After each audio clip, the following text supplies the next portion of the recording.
Hello everyone, मेरा नाम है पूर्णिमा और ये है मेरा चैनल क्लिक टू लाइफ।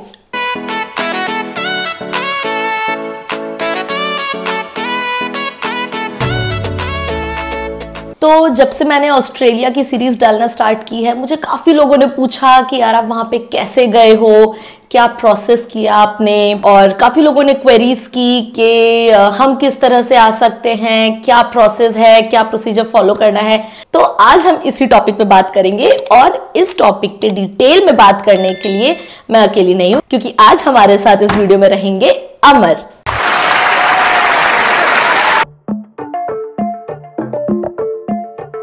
हम लोग यहाँ पे एज अ PR होल्डर आए हैं और हम यहाँ पे 491 वीजा पे आए हैं, state nominated student visa. Right. तो PR प्रोसेस तो चलो बाद की बात है, लेकिन पहले लोगों को यही कंफ्यूजन है कि हम बाहर जाएं कैसे। तो अच्छा, इस पे पहले आपको बताएंगे अमर कि क्या तरीके हैं, हम किस तरह से प्लान कर सकते हैं बाहर जाने के लिए। तो जैसा काफ़ी लोग पूछ रहे हैं कि हमको भी बाहर जाना है, हम क्या कर सकते हैं, तो 3 बेसिक तरीके हैं।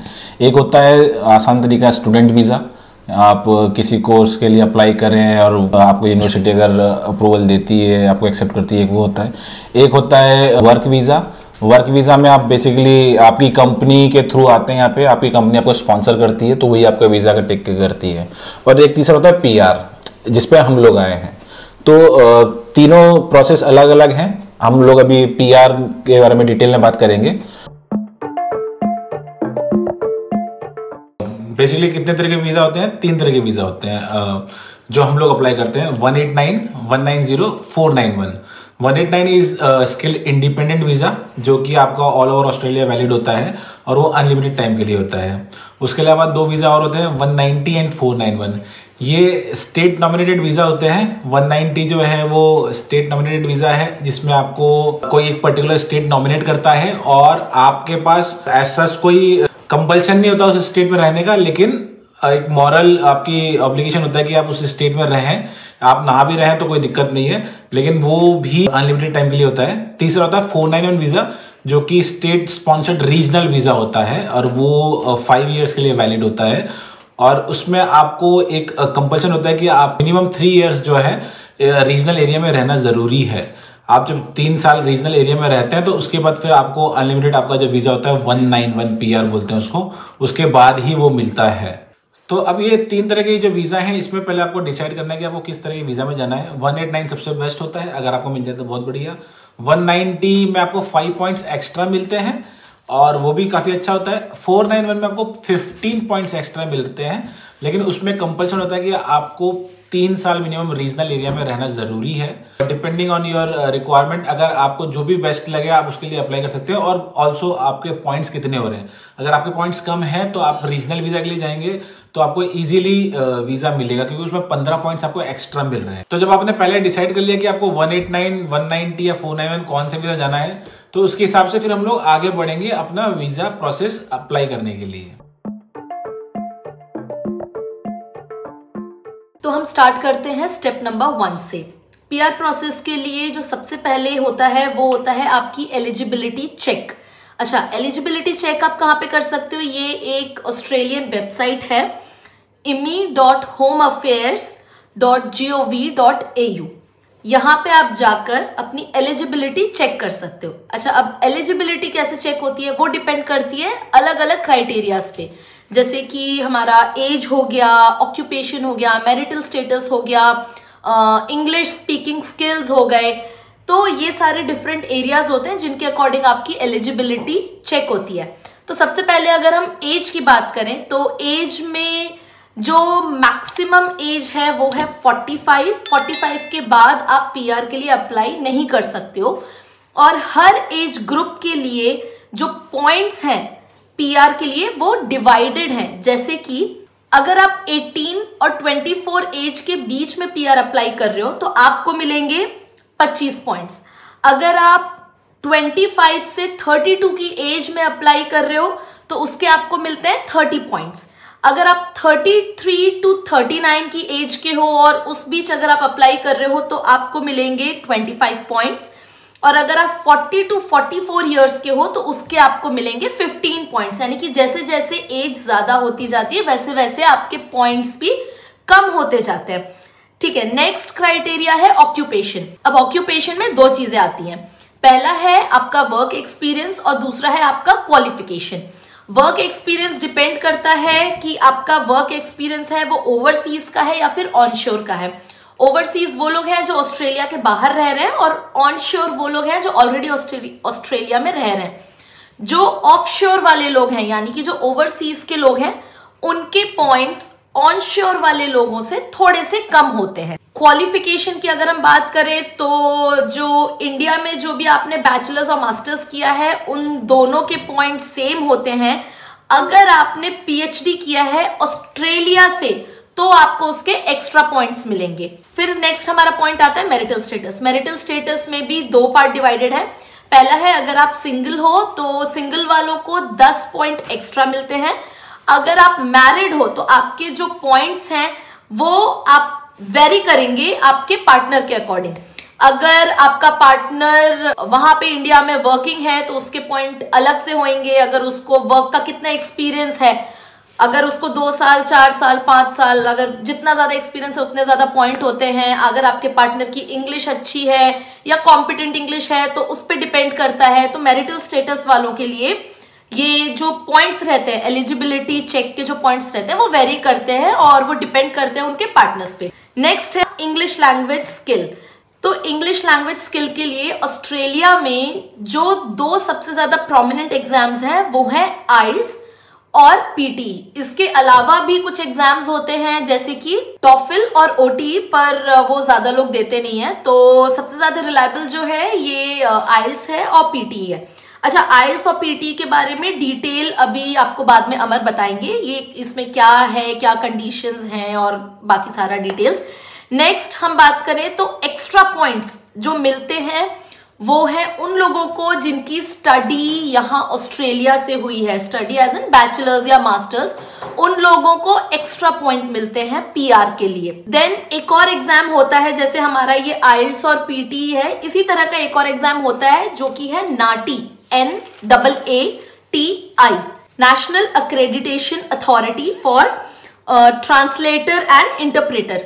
इस एग्जाम में बेसिकली क्या होता है कि जो आपकी फर्स्ट लैंग्वेज है, और क्योंकि यहाँ ऑस्ट्रेलिया में इंग्लिश बोली जाती है तो आपको बेसिकली ट्रांसलेटर वाला एग्जाम होता है। इस एग्जाम में पूछा जाता है कि आप इंग्लिश को हिंदी में कितना ट्रांसलेट कर पा रहे हो और हिंदी को इंग्लिश में कितना ट्रांसलेट कर पा रहे हो।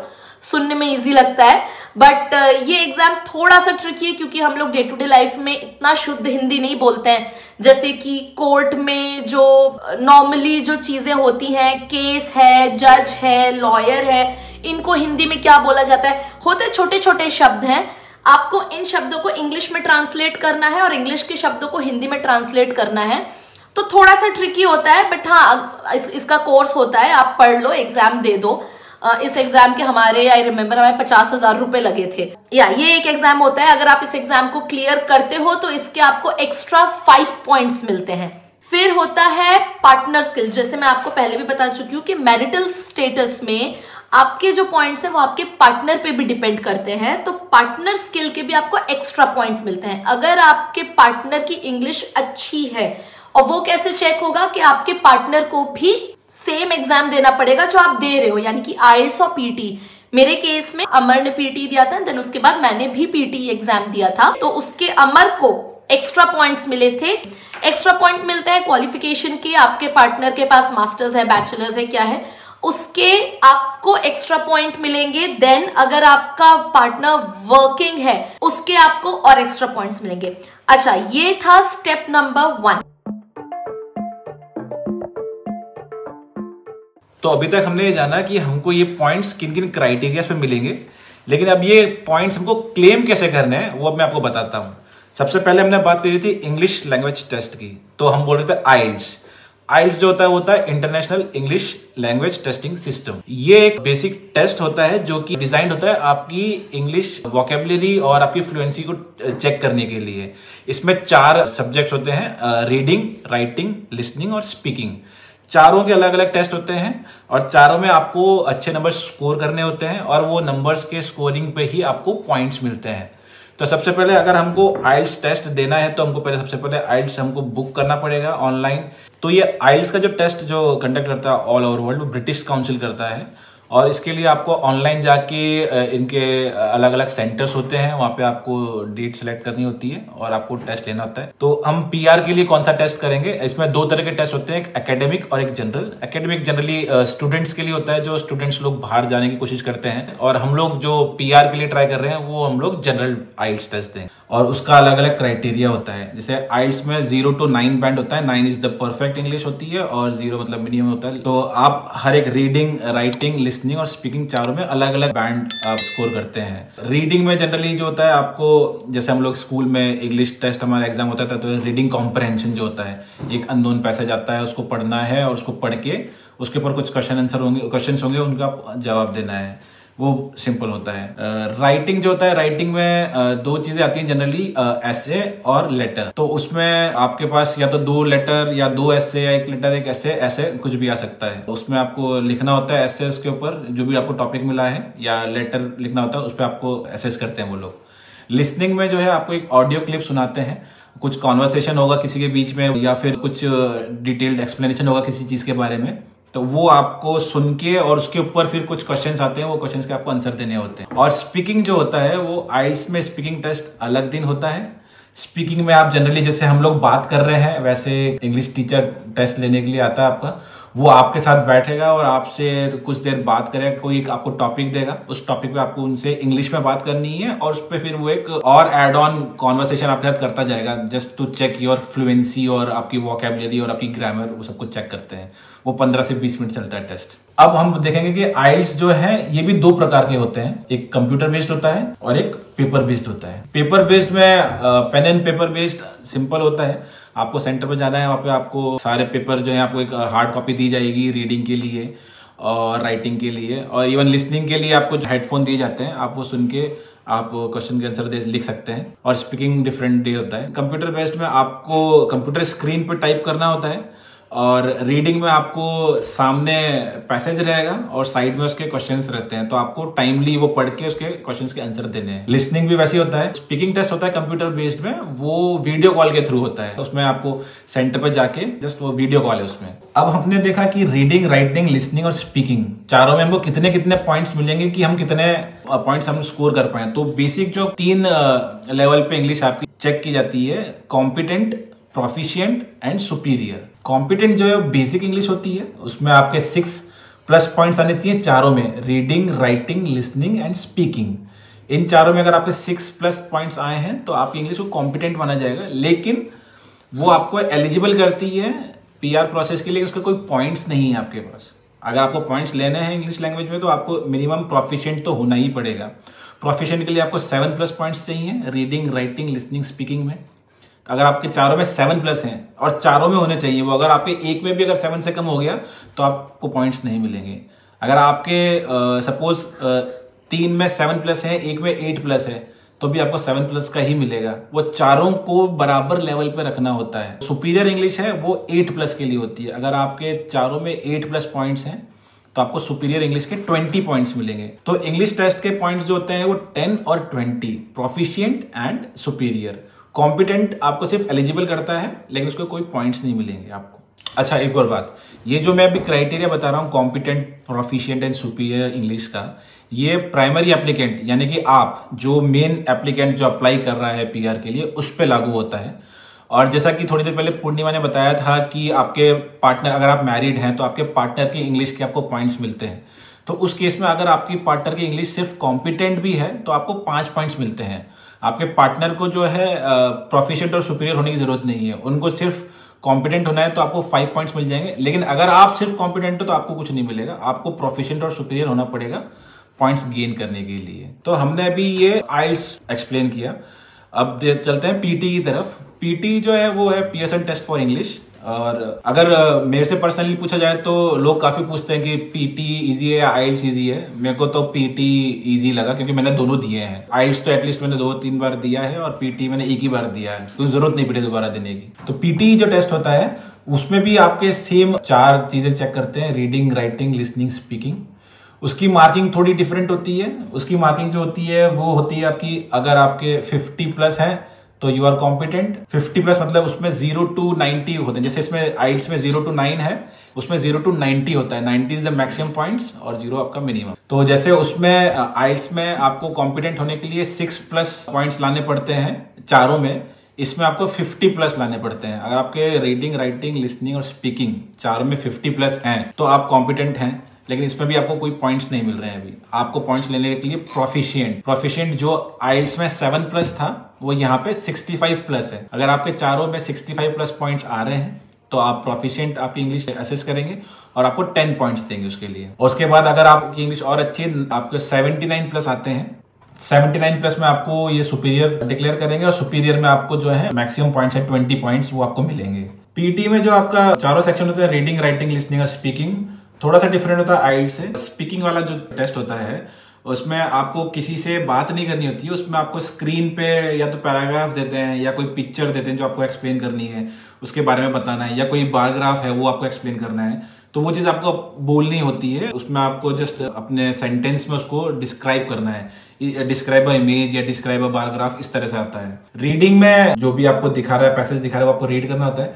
राइटिंग में आपको टाइप करना होता है। और लिसनिंग में जो होता है, कई बार वो कुछ ऑडियो क्लिप चलाते हैं और ऑडियो क्लिप को सुनने के बाद उसको आपको अपने वर्ड्स में समराइज करना होता है।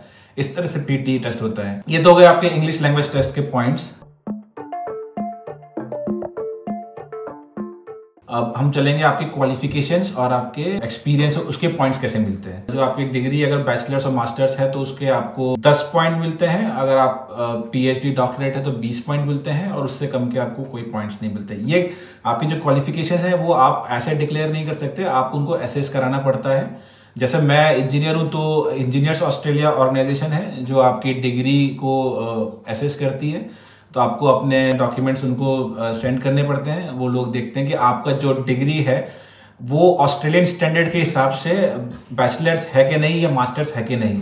अगर सपोज आपने अगर मास्टर्स भी करी है इंडिया में तो कई बार जो है वो उनके स्टैंडर्ड के हिसाब से उसको बैचलर्स कंसिडर करते हैं, तो आपको पॉइंट्स उसके हिसाब से मिलेंगे। और आपका जो एक्सपीरियंस का जो पॉइंट्स हैं वो आपको लेने के लिए वापस ऑर्गेनाइजेशंस हैं, जैसे इंजीनियर्स ऑस्ट्रेलिया, अगर आप इंजीनियरिंग वर्क कर रहे हैं तो वो असेस करती हैं।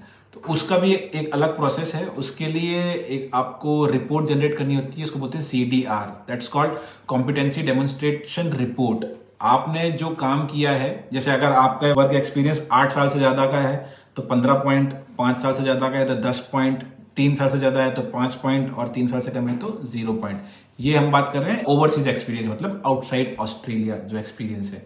अगर आप ऑस्ट्रेलिया में काम कर रहे हैं और वहां पे, तो उसके पॉइंट्स अलग हैं, वो थोड़े ज्यादा पॉइंट्स मिलते हैं। और ये जो मैं पॉइंट्स बता रहा हूँ ये प्राइमरी एप्लीकेंट पे लागू होंगे, ये पार्टनर पे लागू नहीं होंगे। जैसा पूर्णिमा ने बताया था कि उसके भी ऑक्यूपेशन के पॉइंट्स मिलते हैं, तो उनको भी सेम प्रोसेस करना होता है। उनको भी अपना जो एक्सपीरियंस है वो इवेल्युएट करवाना पड़ेगा विद जो भी अथॉरिटी है।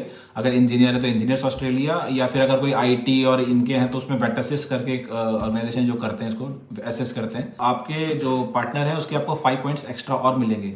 तो आपके पार्टनर के जो आपको पॉइंट्स मिल रहे हैं उनकी इंग्लिश के और उनके असेसमेंट के जो उनका एक्सपीरियंस है, तो आपको टोटल 10 पॉइंट एक्स्ट्रा मिल सकते हैं। जो एडवांटेज सिंगल लोगों को था 10 पॉइंट का, वो एडवांटेज मैरिड को भी हो सकता है, बशर्त कि उनके पार्टनर की इंग्लिश कॉम्पिटेंट हो और उनका ऑक्यूपेशन जो है वो असेस्ड हो। अगर आपका पार्टनर वर्किंग नहीं है लेकिन फिर भी आप इंग्लिश के तो मिनिमम पॉइंट्स ले ही सकते हैं, 5 पॉइंट्स कॉम्पिटेंट इंग्लिश के। मैं खुद इंजीनियरिंग बैकग्राउंड का हूं, तो इंजीनियर ऑस्ट्रेलिया जो है वो किस तरह से हमारे को असेस करती है उसके बारे में मैं थोड़ा सा आपको डिटेल में बताता हूँ। उसके लिए आपको, अगर आप 8 साल का एक्सपीरियंस अगर आप क्लेम कर रहे हैं तो वो क्लेम करने के लिए आपको, ऐसा तो नहीं आपने बोला कि मेरे को इतना एक्सपीरियंस वो दे देंगे। आपसे कुछ डॉक्यूमेंट्स मांगते हैं वो लोग, आपके पे स्लिप्स मांगेंगे, आपके एम्प्लॉयर के कुछ सर्टिफिकेट्स मांग सकते हैं, आपके एम्प्लॉयर से वो पूछ सकते हैं कि भैया ये आपके पास बंदा काम करता भी है नहीं करता है। और एक और चीज होती है CDR, जो मैंने आपको बताया। तो CDR रिपोर्ट के लिए आपको अपने 3 करियर एपिसोड्स बनाने होते हैं। जैसे जो स्टूडेंट वीजा पे लोग जाते हैं SOPs बनाते हैं, तो इसी तरह के करियर एपिसोड्स हो गए कि आपने अपने करियर में क्या क्या काम किया है, 3 ऐसे प्रोजेक्ट्स जिन पर आपने काम किया है और वो डिपेंड करता है कि आपका जो ऑक्यूपेशन है उस ऑक्यूपेशन के हिसाब से, जैसे इंजीनियर भी है तो इंजीनियर के भी अलग, मैकेनिकल इंजीनियर है, सिविल है, इलेक्ट्रिकल है, तो सबके अलग अलग पैरामीटर्स होते हैं। तो अगर मैं एज ए इलेक्ट्रॉनिक्स इंजीनियर काम कर रहा हूँ तो इलेक्ट्रॉनिक्स इंजीनियर के लिए इंजीनियर्स ऑस्ट्रेलिया के कुछ पैरामीटर्स होते हैं, वो बताएंगे ये पैरामीटर्स हैं, उन पैरामीटर्स के हिसाब से मुझे अपने 3 करियर एपिसोड बनाने हैं। और वो 3 करियर एपिसोड, एक career episode is like 2500 words, पूरा ऐसे टाइप होता है बहुत बड़ा, और उसको आपको कोई सा भी अपना प्रोजेक्ट्स जिन पे आपने काम किया है वो डिटेल में डिस्क्राइब करना होता है। तो उनकी जो बेसिक कॉम्पिटेंसीज जो इंजीनियर्स ऑस्ट्रेलिया डिस्क्राइब करता है वो कॉम्पिटेंसीज आपको अपने करियर एपिसोड्स में दिखानी होती हैं। और वो करियर एपिसोड्स जब आप बना के उनके पास भेजते हैं तो फिर वो लोग उसको एसेस करते हैं और फिर अपने हिसाब से बताते हैं कि आपने जो काम किया है वो रिलेवेंट ऑस्ट्रेलिया के हिसाब से वैलिड है या नहीं। अगर आपने 8 साल से ज़्यादा का क्लेम किया है तो वो उसको 8 साल का मान रहे हैं या 6 साल का मान रहे हैं, वो उन पे डिपेंड करता है और उसी के हिसाब से आपको फिर पॉइंट्स मिलेंगे। CDR के लिए आप जब भी लिखते हैं तो आपको बहुत ध्यान रखना पड़ता है। अगर आप किसी एजेंट के थ्रू जा रहे हैं तो वो लोग क्या करते हैं, जनरली एक स्टैंडर्ड फॉर्मेट है वो आपको प्रोवाइड करते हैं आपके ऑक्यूपेशन के अकॉर्डिंग, फिर आप उसके हिसाब से CDR लिख देते हैं। लेकिन ये CDR जो वो लोग चेक करते हैं इसमें आपको ध्यान रखना है कि इसमें प्लेजियरिज्म का बहुत बड़ा इश्यू हो सकता है। प्लेजियरिज्म इज लाइक किसी की नकल करना। वो लोग जो है प्लेजियरिज्म को बहुत सीरियसली लेते हैं। जो करियर एपिसोड्स आपने बनाए हैं, अगर आप किसी का देख के लिखते हैं तो आज तक जितने भी करियर एपिसोड उनके पास गए हैं वो अपने पास डेटाबेस में स्टोर रखते हैं और आप जब अप्लाई करते हैं तो वो पुराने डेटाबेस से मैच करते हैं। तो अगर आपका CDR उनसे मैच कर जाता है तो वो आपको प्लेजियरिज्म के अंडर में रिजेक्ट भी कर सकते हैं और इवन रिजेक्ट से ज्यादा आपको वो बैन भी कर सकते हैं कि आप दोबारा अप्लाई भी ना कर पाओ। मिनिमम 1 या 2 साल का बैन लगा देते हैं वो लोग। तो इस चीज का आपको ध्यान रखना है कि अगर आपको कोई एजेंट के थ्रू अगर आप अप्लाई कर रहे हैं तो आप उनके दिए हुए करियर एपिसोड्स कॉपी ना करें। वो आपको खुद को अपने वर्ड्स में लिखना जरूरी है। और ये मैं इसलिए बता पा रहा हूँ क्योंकि हमारा जो पहला अटेम्प्ट था वो रिजेक्ट हो गया था और वो रिजेक्ट भी इसीलिए हुआ था। इन लोगों के पास सॉफ्टवेयर होते हैं जिससे वो लोग चेक करते हैं। तो वो सॉफ्टवेयर अगर आपका 10% भी अगर मैच कर गया किसी पुराने से तो वो आपको पहले तो एक लेटर भेजेंगे, इसमें आपसे एक्सप्लेनेशन मांगेंगे कि हमारे पास जो CDR है वो हमारे इंटरनल और एक्सटर्नल रिसोर्सेज से मिलता जुलता लग रहा है, तो प्लीज एक्सप्लेन कि ऐसा क्यों है। या तो आप उसको अच्छे से एक्सप्लेन कर पाए कि हो सकता है कि इंग्लिश की वजह से वो मैच कर रहा है, लेकिन आपने जो काम किया है वो आपका पर्सनल वर्क है, आपके पास कुछ डॉक्यूमेंट्स हो, ऐसे आपने जिन प्रोजेक्ट्स पे काम किया है उनके कुछ डॉक्यूमेंट्स हैं, ड्राइंग्स हैं, वो सब आप उनको सबमिट कर सकते हैं। अगर वो सेटिस्फाइड हुए तो आपको पॉइंट्स मिल जाएंगे, अगर सेटिस्फाइड नहीं हुए तो फिर वो आपको रिजेक्ट कर सकते हैं। और अगर उनको लगा कि आपने सही में बहुत ज्यादा नकल करी है तो आपको वो बैन भी कर सकते हैं। तो इस चीज का खास ध्यान रखना है। और इसके लिए और भी टिप्स हैं कि कौन सा सॉफ्टवेयर यूज करते हैं, कैसे करते हैं। अगर आपको जानना है तो उसके लिए हम अलग से डिटेल में वीडियो और बना सकते हैं। तो अगर आपको ऐसा लगता है उस बारे में जानना है तो आप कमेंट्स में हमको बता सकते हैं। तो एक और जो पॉइंट बताया था पूर्णिमा ने नाटी का, इसमें यह था कि ये जो टेस्ट है पहले सिर्फ ऑस्ट्रेलिया में ही होता था। तो ये टेस्ट सिर्फ टेस्ट देने के लिए लोगों को ऑस्ट्रेलिया आना पड़ता था और फिर वापस जाते थे। और वो आप विजिटर वीजा पे आके दे सकते हैं। लेकिन जब से कोविड आया है, कोविड के बाद इन लोगों ने ये टेस्ट जो है ऑनलाइन चालू कर दिया। नाटी टेस्ट जब से ऑनलाइन शुरू हुआ तो हमको जैसे पता लगा था कि ये ऑनलाइन होने लग गया है तो हमने इसके लिए एनरोल किया और इसकी फीस कुछ 40-50 हजार कुछ थी उस टाइम पे, आज से 4-5 साल पहले। तो हमने वो टेस्ट दिया और आपको बहुत इजी लग रहा है कि English to Hindi, Hindi to English, लेकिन इतना इजी होता नहीं है। अगर आप इसके सैंपल टेस्ट अगर आप देखेंगे ऑनलाइन तो इतना इजी होता नहीं है। अगर आपकी मदर टंग कुछ और है, जैसे अगर आप उर्दू बोलते हैं या स्पेनिश बोलते हैं या जो भी लैंग्वेज बोलते हैं लोग पूरी दुनिया में, तो वो उस लैंग्वेज से इंग्लिश में ट्रांसलेट कर सकते हैं। तो वो हर एक लैंग्वेज के लिए अलग अलग होता है। हमने हिंदी टू इंग्लिश और इंग्लिश टू हिंदी के लिए किया था। तो इसमें यह था कि आपको ऑनलाइन सुनना है, कॉन्वर्सेशन होगा, उसमें आप 2 लोग इंग्लिश और हिंदी में बात कर रहे होंगे। तो पहले कोई इंग्लिश में बोलता है तो आपसे वो जो है टेस्ट में पूछेंगे कि अब आप उसको हिंदी में बोलिए, और फिर जब कोई हिंदी में बोलता है तो आपसे वो बोलेंगे कि इसको आप इंग्लिश में बोलिए। तो आपको माइक में रिकॉर्ड करना है। फिर उसके बाद वो आपने जो भी वॉइस सैंपल अपना रिकॉर्ड करा है उसको एसेस करते हैं, उसके हिसाब से पासिंग मार्क्स मिल जाते हैं। अगर आप पास करते हैं तो आपको 5 पॉइंट्स एक्स्ट्रा मिलते हैं आपके PR प्रोसेस के लिए। और ये जो नाटी टेस्ट है ये प्राइमरी एप्लीकेंट को देना होता है, ये पार्टनर के देने से नहीं होगा। तो जो प्राइमरी एप्लीकेंट जो भी अप्लाई कर रहा है, अगर हस्बैंड कर रहा है तो हस्बैंड को देना है और वाइफ करी तो वाइफ को देना है। अनलाइक IELTS एंड PT जिसमें आपके पार्टनर की इंग्लिश का आपको फायदा होता है, इसमें आपके पार्टनर की इंग्लिश हिंदी अच्छी हो बुरी हो उससे आपको कोई फर्क नहीं पड़ेगा क्योंकि आपको खुद को ही टेस्ट देना है। नाटी जो है टेस्ट एक्स्ट्रा पॉइंट्स गेन करने के लिए है, क्योंकि जो मिनिमम कट ऑफ पॉइंट्स होता है पीआर के लिए 65 पॉइंट्स होते हैं। डिफरेंट क्राइटेरिया पे आप कितने पॉइंट्स बना पा रहे हैं, अगर आप अच्छे पॉइंट्स बना पा रहे हैं जो कि कट ऑफ के ऊपर जाएंगे तो आपको ये देने की जरूरत नहीं है। लेकिन अगर आपको लग रहा है कि आपको 5 पॉइंट्स एक्स्ट्रा जरूरत है तो आप जरूर ये टेस्ट दे सकते हैं। तो अभी ये हमारा सेकंड पार्ट हो गया, इसमें मैंने आपको डिटेल में आइल्स और स्किल असेसमेंट के बारे में बताया। तो हमने ये जाना कि हमारे कितने पॉइंट्स बन रहे हैं, हमारी एलिजिबिलिटी चेक कर ली, हमने इंग्लिश टेस्ट दे लिया, हमने स्किल असेसमेंट करवा लिया, हमने नाटी भी दे लिया, सब कुछ कर लिया। तो अब हम क्या करें, कहाँ जाएं, कैसे अप्लाई करें। तो इसके लिए एक वेबसाइट है, वेबसाइट का नाम है online.imi.gov.eu। इसमें आपको जाके अपना एक इमी अकाउंट बनाना होता है। अब जब आपने अपना इमी अकाउंट बना लिया है तो इमी अकाउंट बनाने के बाद आपको देखना है कि आपको किसके लिए अप्लाई करना है, 189, 190 या 491। 189 के लिए आप अप्लाई कर सकते हैं डायरेक्टली, अपने जो भी डिटेल्स हैं आप उसमें भर सकते हैं, अपने डॉक्यूमेंट्स आप उसमें अपलोड करिए, आपका जो इंग्लिश टेस्ट का जो रिजल्ट आया है वो अपलोड करिए, अपने पासपोर्ट अपलोड करिए, आपका स्किल असेसमेंट का रिपोर्ट अपलोड करिए, आपका नाटी का जो रिजल्ट आया है वो अपलोड करिए, आपके क्वालिफिकेशंस के जितने डॉक्यूमेंट्स हैं वो सब अपलोड करिए।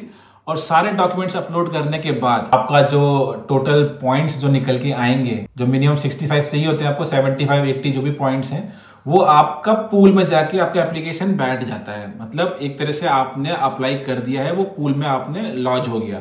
इसको बोलते हैं लॉन्च कर देना, आपने एप्लीकेशन लॉन्च कर दिया। उसके बाद इनका हर महीने जो है कट ऑफ निकलता है, क्लियर होता है। इनका हर महीने एक ड्रॉ निकलता है, उस ड्रॉ का मिनिमम जो भी कट ऑफ होता है, सपोज आपके पॉइंट्स 85 थे और उनका मिनिमम ड्रॉ निकला 80, तो जिनके 80 से ऊपर या 80 पॉइंट्स हैं उन लोगों को इनविटेशन टू अप्लाई एक मेल जाता है, इसको ITA बोलते हैं।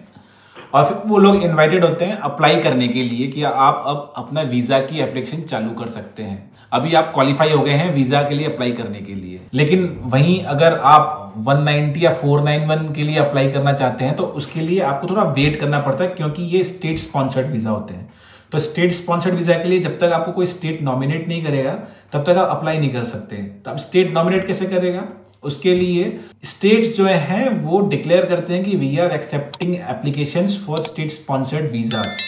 तो जब वो ओपन होते हैं स्टेट्स 190 या 491 के लिए, तब आपको ऑनलाइन चेक करना होता है कि कब कौन सा स्टेट ओपन है, और आपको उस स्टेट की वेबसाइट पे जाके, जैसे अभी हमने बताया कि जो वेबसाइट है इमी वाला, ये ऑल ओवर ऑस्ट्रेलिया के लिए है, उस पर्टिकुलर स्टेट की वेबसाइट पे जाके आपको रजिस्ट्रेशन ऑफ इंटरेस्ट दिखाना होता है, अप्लाई करना होता है। रजिस्ट्रेशन ऑफ इंटरेस्ट में आपसे 2-3 चीजें पूछते हैं कि भाई आप हमारे स्टेट में क्यों आना चाहते हैं। तो जैसे कि स्टूडेंट्स लोग SOP बनाते हैं, वैसे आपको एक स्टेटमेंट, एक बड़ा एसे लिखना होता है उसके ऊपर कि आप उस पर्टिकुलर स्टेट में जाके और अपने ऑक्यूपेशन से किस तरह से कंट्रीब्यूट कर पाएंगे, किस तरह से उस स्टेट को हेल्प कर पाएंगे, और आप जो है उस स्टेट में जाके उनकी इकोनॉमिक डेवलपमेंट को सपोर्ट करेंगे, ना कि उनके ऊपर बोझ बनेंगे। तो वो अगर आपकी एक्सप्लेनेशन से सेटिस्फाइड होते हैं तो फिर वो आपकी जो एप्लीकेशन है उसको एक्सेप्ट करते हैं और आपको वो स्टेट जो है नॉमिनेट करते हैं, तभी आप 190 या 491 के लिए अप्लाई कर सकते हैं। हमारे केस में साउथ ऑस्ट्रेलिया स्टेट से हमको नॉमिनेशन मिला था, क्योंकि हमने ROI दिया था और उन लोगों ने हमारा जो एप्लीकेशन एक्सेप्ट किया। उसके बाद हमको अप्लाई करने का मौका मिला। और जो 491 जो वीजा होता है, जो स्किल्ड वीजा रीजनल के लिए होता है, उसमें आपको 15 पॉइंट्स एक्स्ट्रा मिलते हैं, क्योंकि जो ऑस्ट्रेलियन गवर्नमेंट है वो चाहती है कि लोग हैं नए जो इमिग्रेंट्स आ रहे हैं वो सब रीजनल में जाके बसें, वहां पे जाके रहें, क्योंकि जो मेन मेट्रो सिटीज हैं Sydney, Melbourne, Canberra already over populated हैं, बहुत ज्यादा रेंटल क्राइसिस है, कॉस्ट ऑफ लिविंग है वो बहुत ज्यादा बढ़ गया है वहां पे। तो इसलिए 15 पॉइंट्स मिलते हैं रीजनल वीजा के लिए, और स्टेट स्पॉन्सर्ड 190 जो वीजा होता है उसके लिए 5 पॉइंट्स मिलते हैं। अब हम चलते हैं स्टेप नंबर 4 पे। स्टेप नंबर 4 में अब हमारा इनविटेशन आ चुका है, चाहे वो 189 के लिए हो, चाहे 491 के लिए हो या 190 के लिए हो। जब हमारा इनविटेशन आ जाता है तो अब नेक्स्ट स्टेप है, हमारे जितने भी डॉक्यूमेंट्स हैं वो हमें फाइल करने हैं। कहाँ फाइल करने हैं, हमारा जो इमी अकाउंट जो हमने बनाया था ऑनलाइन, वहां हमें हमारे सारे डॉक्यूमेंट्स जो भी हमने स्टेप नंबर 1, 2 और 3 में हमने जितनी भी चीजें देखी हैं, एज प्रूफ हुआ या आपका इंग्लिश टेस्ट का मार्क्स हुआ, वो जितनी भी चीजें आपको ये डॉक्यूमेंट्स फाइल करनी है अपनी इमी अकाउंट पे। जब आप ये डॉक्यूमेंट्स ईमेल अकाउंट पे फाइल कर दोगे, उसके बाद आपको करना है पुलिस वेरिफिकेशन। पुलिस वेरिफिकेशन के लिए सेम प्रोसीजर है जो आप पासपोर्ट के लिए करते हो, कि आपको पहले पासपोर्ट की ऑनलाइन वेबसाइट पे आप जाओ, यानी कि पासपोर्ट सेवा पोर्टल पे आप जाओ। वहां पे आपको ऑप्शन मिलेगा पीसीसी का, यानी पुलिस क्लियरेंस सर्टिफिकेट का, आप उसको सिलेक्ट करो। फिर उसमें ऑप्शन आता है इमिग्रेशन का, तो आप वो सिलेक्ट करो। आप वो सिलेक्ट करके फिर आप डेट लो पासपोर्ट ऑफिस में। फिर जब भी आपकी जो भी डेट आपको मिली है तब आप पासपोर्ट ऑफिस पे जाओ और वहां पे जाके अपने डॉक्यूमेंट्स वेरीफाई करवाने होते हैं। एक बार जब आपके डॉक्यूमेंट्स वेरीफाई हो जाते हैं तो वो पासपोर्ट सेवा वाले वो डॉक्यूमेंट्स भेजेंगे, आपके जो भी आपके डिस्ट्रिक्ट के जो एसपी हैं उनके पास आपके डॉक्यूमेंट्स भेजेंगे। और डिस्ट्रिक्ट एसपी आपके जो लोकल पुलिस थाना है वहां पे आपके डॉक्यूमेंट्स भेजेंगे। उसके बाद आपको जो आपके एरिया का जो भी लोकल पुलिस थाना जो भी है वहां से आपको कॉल आएगा पीसीसी के लिए। वैसे तो ज्यादातर पुलिस वाले घर पे, हमारे केस में तो घर पे आए थे। हमने 2 बार पुलिस वेरिफिकेशन करवाया था और दोनों बार हमारे घर पर आए थे। और घर पे आके वो कुछ जनरल क्वेश्चंस पूछते हैं कि यहाँ पे कितने सालों से रह रहे हो, और वो 2 विटनेस भी मांगते हैं जो ये वेरीफाई करेंगे कि हाँ आप यहाँ पर रह रहे हो और इतने पर्टिकुलर सालों से आप रह रहे हो। तो जब आपका ये सारी चीजें क्लियर हो जाती हैं तो पुलिस वाले जो आए थे पुलिस वेरिफिकेशन के लिए, वो फिर आपका जो भी डेटा कलेक्ट किया है वो डेटा अगेन वो आपके डिस्ट्रिक्ट एसपी को देंगे। फिर वो डिस्ट्रिक्ट एसपी जो है वो पासपोर्ट ऑफिस को देंगे और फिर वो सारे आपके डॉक्यूमेंट्स वेरीफाई होके पासपोर्ट सेवा से घूम के आपके पास आ जाएंगे। और फिर आपको इन वेरीफाइड पीसीसी को, यानी कि जो आपको पुलिस क्लियरेंस मिल गया, पीसीसी का जो आपको क्लियरेंस मिलेगा पासपोर्ट ऑफिस से, उस पुलिस क्लियरेंस को आपको आपकी जो इमी अकाउंट है उस पे अपलोड करना होता है। अब जब आपका पीसीसी अपलोड हो गया, नेक्स्ट होता है आपका मेडिकल टेस्ट। तो मेडिकल के लिए बेसिकली क्या होता है कि इमिग्रेशन डिपार्टमेंट मेडिकल के लिए हमें एक हैप आईडी देती है। अनलाइक पीसीसी हम हमारी मर्जी से कभी भी करवा सकते हैं, लेकिन मेडिकल में ऐसा नहीं होता है। मेडिकल में जब तक इमिग्रेशन डिपार्टमेंट हमें हैप आईडी जनरेट करके नहीं देगा तब तक हम मेडिकल नहीं करवा सकते हैं। तो एक बार जब हमारे पास हैप आईडी आ जाती है तो वो हैप आईडी हमारी जो भी नियरेस्ट ऑथराइज्ड मेडिकल सेंटर्स हैं वहां पे हमें कॉल करके बतानी होती है और उनसे हमें डेट लेना होता है मेडिकल के लिए। अब जब मैं ऑथराइज्ड मेडिकल सेंटर की बात कर रही हूं तो मेरा मतलब है कि हमें जो मेडिकल एग्जामिनेशन करवाना है वो हम किसी भी हॉस्पिटल में जाकर नहीं करवा सकते हैं। इमिग्रेशन वालों के लिए अलग से ऑथराइज्ड हॉस्पिटल्स होते हैं जहां पे सिर्फ वो ही लोग आते हैं जो बाहर ट्रैवल कर रहे होते हैं। तो ये जो सेंटर्स होते हैं ये स्पेशली सिर्फ इमिग्रेंट्स के लिए होते हैं। नाउ जब आपको हैप आईडी मिल गई है तो अब आप उन सेंटर पे कॉल करोगे, आप अपनी हैप आईडी बताओगे और उन्हें बोलोगे कि अब मुझे डेट चाहिए मेडिकल के लिए, मेरे मेडिकल एग्जामिनेशन के लिए। फिर वो जो मेडिकल सेंटर है वो आपको एक डेट देंगे, आपको उस डेट पे जाना है और आपको अपना मेडिकल करवाना है। अब इस मेडिकल में 3 टेस्ट इंक्लूड रहते हैं। पहला blood test, second urine test, third होता है एक्सरे।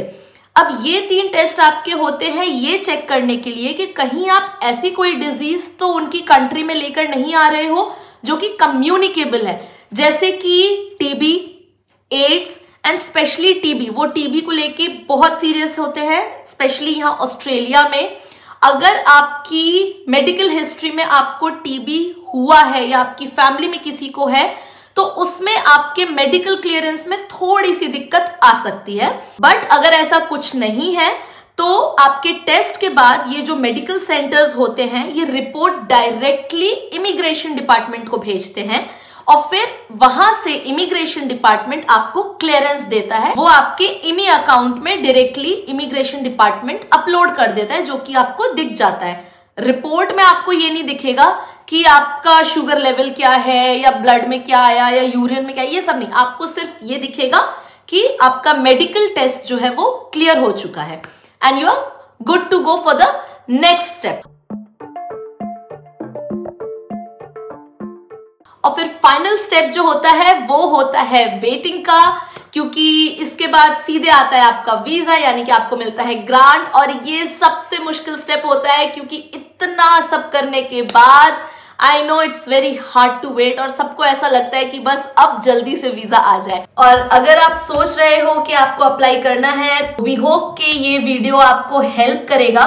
और अगर ऐसा है तो प्लीज इस वीडियो को लाइक करो, शेयर करो, चैनल को सब्सक्राइब करो, क्योंकि हम इस चैनल पे ऐसे और अमेजिंग डिटेल्ड और इंफॉर्मेटिव वीडियोस लाते रहेंगे। आपको इस चैनल पे एक इंडियन फैमिली की लाइफ इन ऑस्ट्रेलिया पता चलती रहेगी। और अगर आपको डिटेल अगर एक्सप्लेनेशन चाहिए CDR या स्किल असिस्टमेंट इनके बारे में, तो आप हमसे कमेंट में पूछ सकते हैं। हम अलग से अगर आपको वीडियो चाहिए तो अलग से वीडियो भी बना सकते हैं। तो अब हम आपको मिलेंगे हमारे नेक्स्ट वीडियो में। Till then stay safe, stay healthy, bye. और भी कई अमेजिंग वीडियोस हम लाते रहेंगे।